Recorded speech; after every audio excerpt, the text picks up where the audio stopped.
Всем привет, друзья! Сегодня постараемся сделать очень вкусные, необычные, а самое главное воздушные котлеты. В глубокую тарелку добавляем 1 стакан, примерно где-то 200-220 мл кефира. У меня жирностью был 2,5%. Вбиваем в кефир одно куриное яйцо, сразу же добавляем 1 чайную ложку соли без горки и 1 чайную ложку соды тоже без горки. Еще вот это все нужно поперчить, но черный молотый перец добавляйте по своему вкусу. Берем ложку или венчик, кому что удобнее, и очень хорошо все перемешиваем до однородного состояния. После того, как вы все хорошо перемешали, в эту жидкость нужно добавить 500 грамм куриного фарша. Фарш я всегда делаю сам, но конечно же можно использовать уже готовый. Берем ложку и стараемся немного фарш смешать с жидкостью. Ну а дальше мы берем погружной блендер и полностью все, что есть в тарелке, нужно хорошо перебить погружным блендером. Все перебивайте до однородного состояния. После того, как вы все хорошо перебьете блендером, тесто у вас будет похоже немного на густоватую сметану. Затем в эту смесь нам понадобится добавить 3 столовые ложки муки.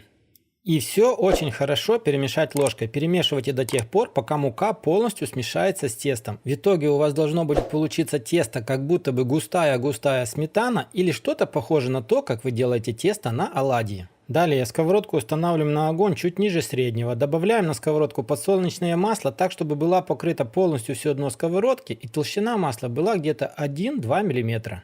После того, как масло хорошо прогреется, мы будем укладывать на сковородку вот так вот по 1 столовой ложке на одну котлету и обжаривать будем с двух сторон до золотистого цвета. С каждой стороны котлетки будут обжариваться примерно 1,5-2 минутки, но после того, как сковородка уже хорошо раскалится, время будет уменьшаться. Следите за тем, чтобы котлетки вам не пригорели, и во время того, как будете переворачивать, делайте все аккуратно, чтобы не обжечься раскаленным маслом. Ну а после того, как вы перевернете котлеты, вы заметите, что они как будто бы надуваются, становятся очень-очень воздушными. Снимать котлеты будем на тарелку с бумажным полотенцем, чтобы убрать весь лишний жир. Ну а в итоге мы получаем 2 вот такие большие котлеты очень вкусных, сочных, нежных и очень-очень воздушных котлет. Рекомендую вам попробовать сделать такие котлетки для себя на ужин, и я уверен, что они надолго пропишутся в вашем меню. Ну а на этом у меня сегодня все. Если вам понравилось, поставьте лайк, вам не сложно, мне приятно. Поделитесь такими воздушными котлетками с друзьями и обязательно смотрите мои новые ролики. Чтобы не пропускать, нажимайте на колокольчик. Всем пока, всем до скорых встреч на канале Аппетитная кухня.